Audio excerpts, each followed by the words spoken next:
Every man's heart is full of dreams, and for us car lovers, especially for us Italians, it is impossible to deny that owning a prancing horse car is one of them. Especially if we talk about a two-seater berlinetta with a front engine like the 599 GTB Fiorano.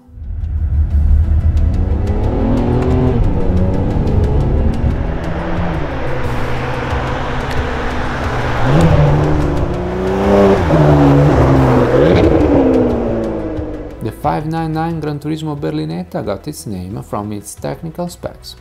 In this case, it comes from the dozens cubic centimeters of its 5999 engine. Moreover, it is an homage to the Fiorano circuit, the private racetrack commissioned by Enzo Ferrari and officially opened in 1972. Created in 2006 and produced until 2011, the 599 was the most representative GT of its time, since it is the descendant of a long line of Ferrari's V12 placed, as Jake wanted, in front of the cockpit, like oxen carrying a cart. But there are many more reasons to consider the 599 an epic Ferrari, some of them tangible, some are symbolic. Truth is, this was not the first car to bring back the frontal V12 in a two-seater GT, because it all happened thanks to its predecessor, the 550, 575 and Maranello. Yet the concept of Gran Turismo grew thanks to the 599, which evolved into more than just a car that could deal with the track, but into a real performer during track days. This is also due to its close link to the Ferrari Enzo. Its engine comes directly from the F140B of the Enzo, just like the brake calipers. This factor makes us understand why this car was considered a lab vehicle, used as a basis for several experiments which allowed the whole Ferrari range to develop its new identity. The special versions that came after the 599 are numerous: the HGTE and its 2011 updated versions, the 60F1, in memory of the 60 years anniversary of the first Ferrari victory in Formula 1 racing. The 599 was also made into a GTO, Gran Turismo Omologato, which had a power increase to 670 horsepower. 599 cars were made as a testimony of the advancements of the new globalized world. Therefore, the GTO was, indeed, presented in Beijing rather than in Europe. The 2010 SA Aperta is equipped with the same mechanical parts as the GTO, but no roof. This special version represented the sensitivity and the respect the Ferrari management wanted to show to the Pininfarina firm. The car represented the 80-year partnership between the two firms, but it was also dedicated to Sergio and the memory of his son Andrea, who had prematurely died in a tragic motorcycle crash 2 years earlier. The 599XX and the 599XX Evo, two versions not approved for road usage but only to be driven in tracks. The one-off 599 Hi-Cars, the first Ferrari hybrid. From a symbolic and conceptual point of view, part of the charm of the 599 comes from what this car represents, not just from what it is. This car is to be considered a milestone, because all the innovative technical parts that have been inserted were not made for a central engine sport car, but for the series flagship Berlinetta, the Gran Turismo that represented the firm. The 599 is an epic car, for it integrates the personality of a big and comfortable GT to the energetic character of what is almost a racing car. With this car, the Montezemolo era finally gets to its consecration. Innovative technology and excellent craftsmanship meet traditional styles and shapes. Even when it comes to its design, this car has a lot to give. In the 2000s, Italy went through an authentic Belle Époque for what concerns the production of great sport coupe. The Alfa Romeo Auto C Competizione and the Maserati Gran Turismo, which came out shortly after the 599, made the world fall in love with them, just as much as this wonderful two-seater Berlinetta did, the real crown jewel of the Italian production of GT cars. With the 599, Pininfarina celebrates the style of the glorious past of Ferrari cars. Its proportions, its powerful sides, which visibly highlights the tail, are a reminder of the 250 SWB, while its distinctive front with two headlights, which perhaps are too gentle compared to the wild nature of the car.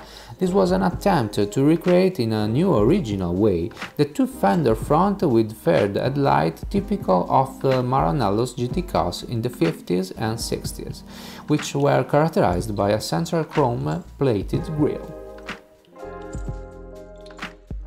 Starting from the front, the central bulge of the long hood gets wider right before the windshield, so that the cockpit is perfectly nestled between the first and the second volumes, that blend together before reaching a beautiful and powerful tail. A simple but wonderfully integrated round mono headlight culminates the rear of the car. All the several details of this car are noteworthy, starting from the drop-shaped side mirrors held by a two-arm support, to the beautiful edge at the top of the front and rear fenders. Another distinctive element of this car is the aerodynamic spoiler, which connects the roof to the rear end so smoothly that it looks like a pillar that gently encloses the cockpit and the rear window. The elegant and balanced, timeless design of this car becomes rawer at the bottom of the tail, with its four round inox exhaust pipe and two fog lights that, in that position, resemble the jets of a Grumman F14 Tomcat.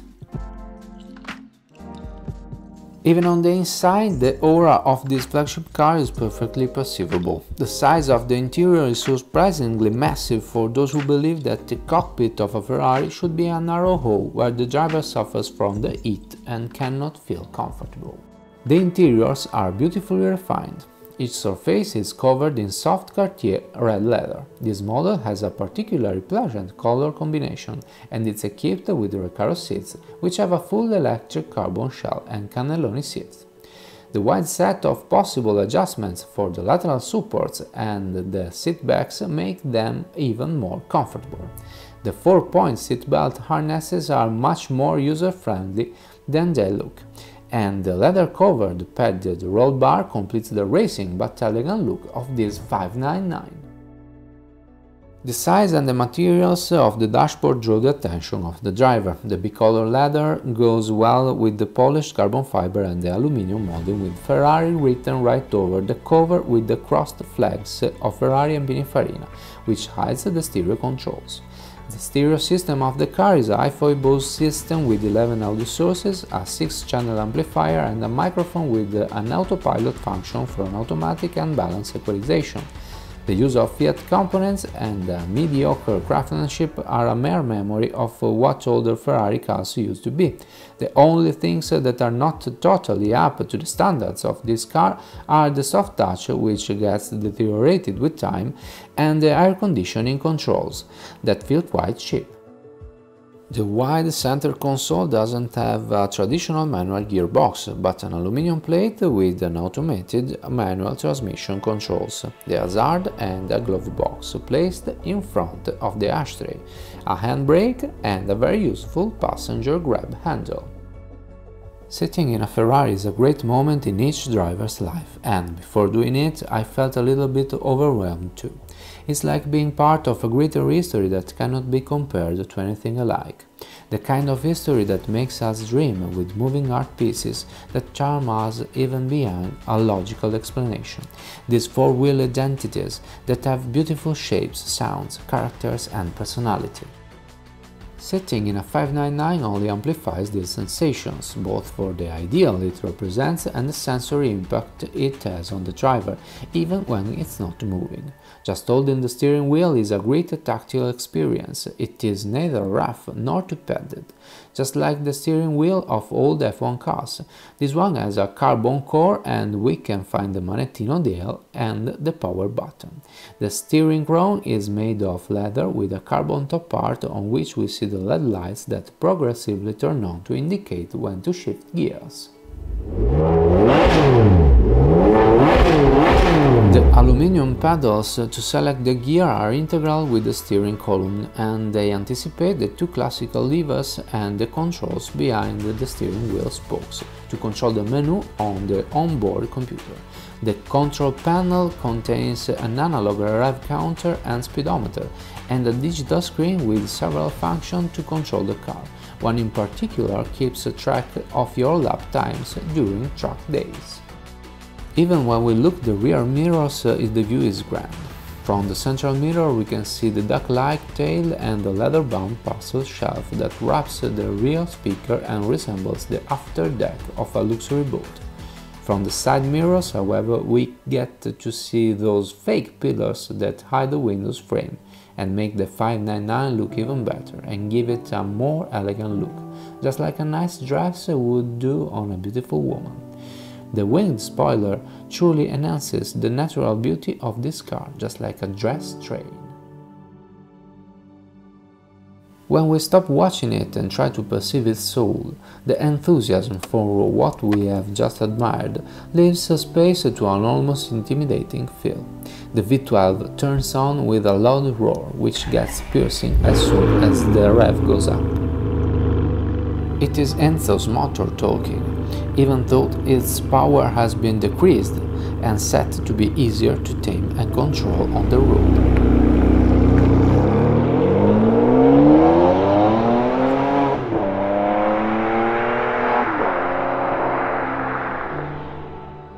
Despite being still available with a manual gearbox, almost every 599 is equipped with the F1 Superfast, an AMT capable of shifting gear in just 100 milliseconds, 80 for the HGT, as opposed to the 250 required by its previous version in the 575M Maranello.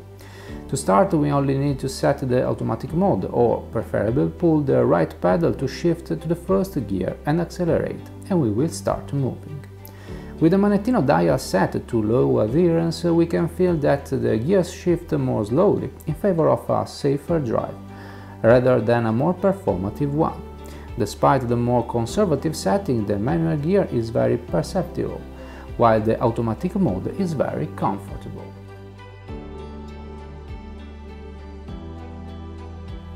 Setting aside the ICE mode, obviously useful only in certain situations, on the Manettino dial, if we wanted to get the best compromise between safety and comfort, our best option is surely the Sport mode. With the Race mode and the CST off mode, we get the best of the dynamic soul of the 599, with the VDC and the F1 track set to allow the driver the best and the most satisfying theme and variation. Moreover, these modes set the Magna Race suspensions to be more rigid, thus regulating the rigidity of the vehicle's suspensions, thanks to the application of a magnetic field in the internal fluids of the shock absorber.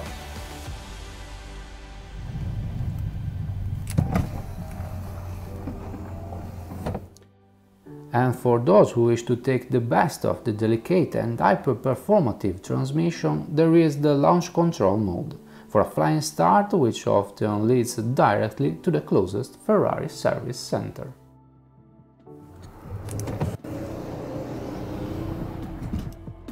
The car's suspensions, even in low adherence mode, easily support the aluminum frame of the 599. Despite being comfortable, the tires with their 20 inches shoulders and, in this case, challenge wheel rims with 8 inches front channels and 11 inches rear channels don't fully filter the roughness of the road, allowing the driver to feel what's under the tires.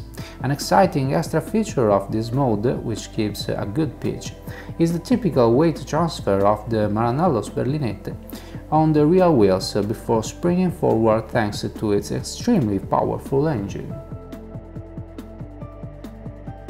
The car braking is ensured by a braking system with the same calipers and pads of the Enzo, with carbon ceramic discs and a 6-piston caliper on the front brakes and 4-piston caliper on the rear brakes. The wear conditions of brake pads and the tires pressure are controlled by a sensor which sends the information to the display in the settings option. When it comes to the driving feeling, the deceleration is surely perceivable. The era of the high-performance GTs and their undeveloped brake systems that made you feel the whole weight of the car when slowing down has surely come to an end. Everything about this car is made to avoid perceiving its weight, starting from its powerful engine to its dynamic attitude to the brakes. If used gently, this is the perfect road racer for the Grand Tour, but when properly pushed, this is a dynamic and exceptionally performative car, which makes the driver perceive it as a lightweight car, even though it is not. We immediately feel we are in a big car, but the direct and precise steering wheel together with the optimal weight distribution allow the driver to forget about the car's size and fully enjoy the driving experience. This is also enhanced by several little details, like the 5 LED lights on the steering wheel chrome that, when we reach 6000 rpm, start turning on one after the other every 500 rpm, until we reach the top 8250 rpm. The V12 engine roars marvelously. The exhaust pipes valves can be opened with a remote control and allow us to keep a good relationship with our neighbors. And this is definitely another unique aspect about this car. It can be extremely gentle despite its wild nature.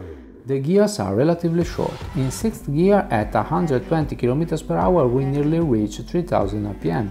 Nevertheless, we can go over 330 km/h thanks to the great rotational speed that the engine can reach.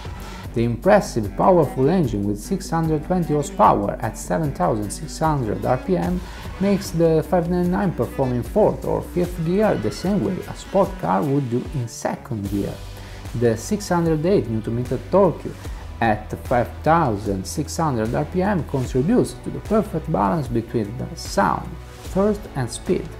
There's total coherence between the car perceived performance and its actual performance. While accelerating, the 599 can reach 100 km/h in 3.7 seconds and 200 km/h in 11 seconds. As we can understand, with the 599, the Maranello house managed to create a car with two souls. One soul lives up to the expectation we had for a GT car, fast but gentle and with a soundproofing system so good that from the inside it is hard to hear the crackling sound coming from the exhaustion pipe when we decelerate. The other soul, our Mr. Hyde, is fast and captivating, with a raging torque output just like that of a racing car ready to set off, and a high-quality soundtrack provided by the V12 engine.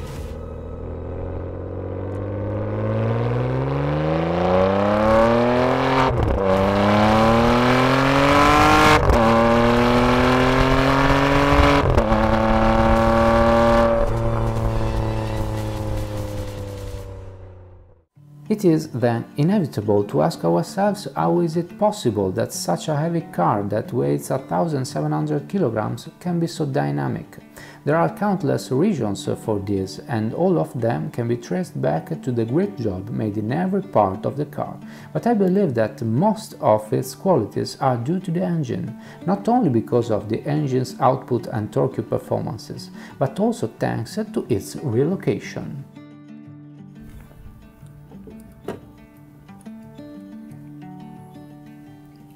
As we can see when we open the long engine hood, this magnificent 65 degrees V-shaped 12-cylinder engine is placed right behind the front shaft. For this reason, its position is considered front central. The weight distribution is thus balanced also thanks to the obvious need to move the cockpit back between the two shafts, ensuring the 599's dynamic qualities, usually found in cars with much smaller and lighter engines. The engine compartment itself is a work of art, from the chassis number on the badge of the radiator's covers to the engine number displayed between the two banks to the lateral airboxes that go to the spiral air ducts placed at the sides of the engine, whose obviously red cylinder heads are only half visible due to the engine length and backward placement. Little matters that when going at a quick but not extreme pace it is hard to make 5 km with a liter.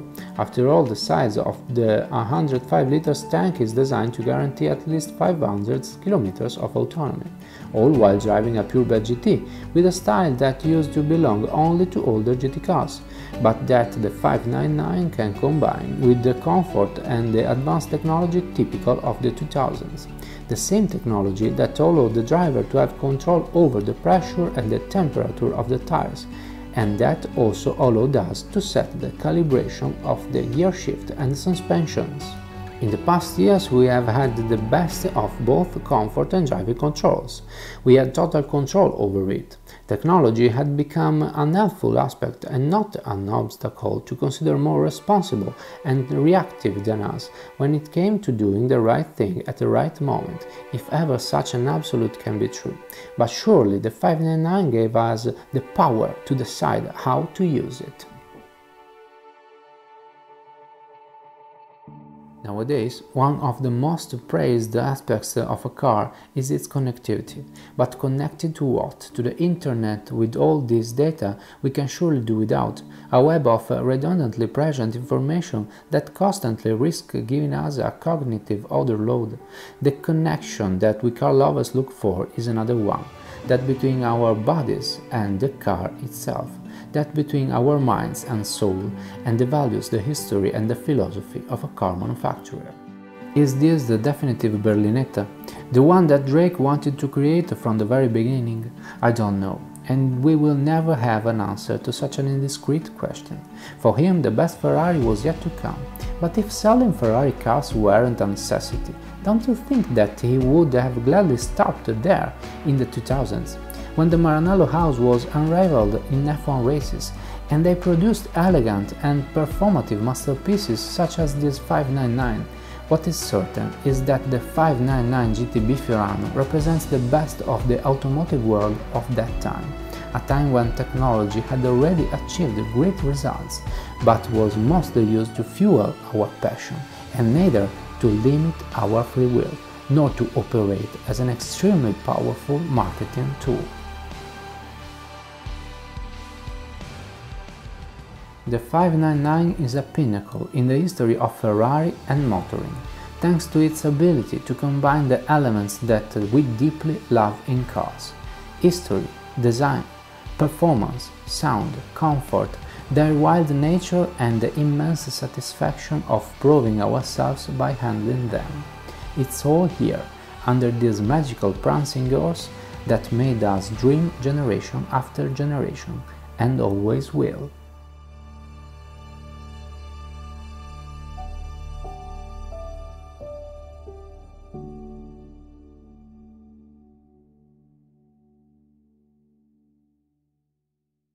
I'd like to thank those who made the realization of this video possible. First, thanks to Paolo Prati, president of the Lions Club Padova Motori and owner of this beautiful 599 GTB Fiorano. Thanks to Alessandro Cestare and Alice from Nest Collective, and to Chiara Barbato for the translation work. Another thanks goes to Maurizio Micheli, owner of Villa Salome, and finally thanks to all of you. As usual, I'm asking you to subscribe to my channel and interact with this video. Thanks again, see you soon.